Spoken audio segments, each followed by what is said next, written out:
ગુજરાતમાં 12 આઈપીએસ અધિકારીઓની બદલી કરવામાં આવી છે। ચૂંટણીમાં આવવામાં થોડા દિવસોની જ વાર છે જ્યારે 12 આઈપીએસ અધિકારીઓની બદલી કરાઈ છે।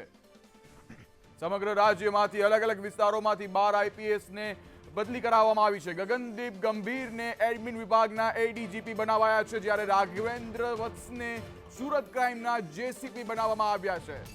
સમગ્ર રાજ્યમાં 12 આઈપીએસની બદલી કરવામાં આવી છે, જ્યારે રાઘવેન્દ્ર વત્સને સુરત ક્રાઇમના જેસીપીની ફરજ આપવામાં આવી છે।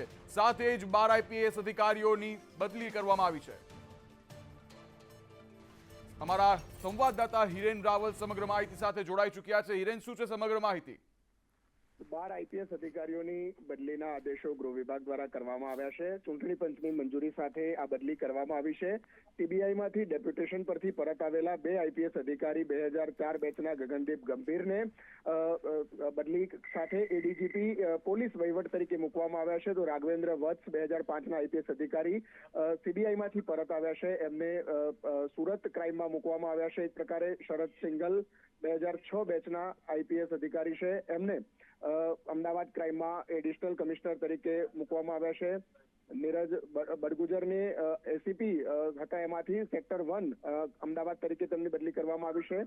ચૈતન્ય માંડલિક કે જેઓ અત્યાર સુધી ડીસીપી ક્રાઇમ હતા, એમની એન્ટી કરપ્શન બ્યુરો એટલે કે સીઆઈડીની અંદર તેમને મૂકવામાં આવ્યા છે। Manish Singh waiting for posting હતા, એમને ગાંધીનગર ખાતે એમટી એટલે કે એસપી તરીકે એમને ત્યાં મૂકવામાં આવ્યા છે। ઉષા રાડા વેઇટિંગ ફોર પોસ્ટિંગ હતા, એમને એસઆરપીએફમાં સાઇડ પોસ્ટિંગ આપવામાં આવ્યું છે। અજીત રાંજિયાન સાયબર ક્રાઇમ ડીસીપી અમદાવાદની અંદર હતા, એમને ડીસીપી ક્રાઇમ અમદાવાદની જગ્યા છે ત્યાં મૂકવામાં આવ્યા છે। લવિના સિન્હાને પણ જી હિરેન, આભાર સમગ્ર માહિતી બદલ આભાર।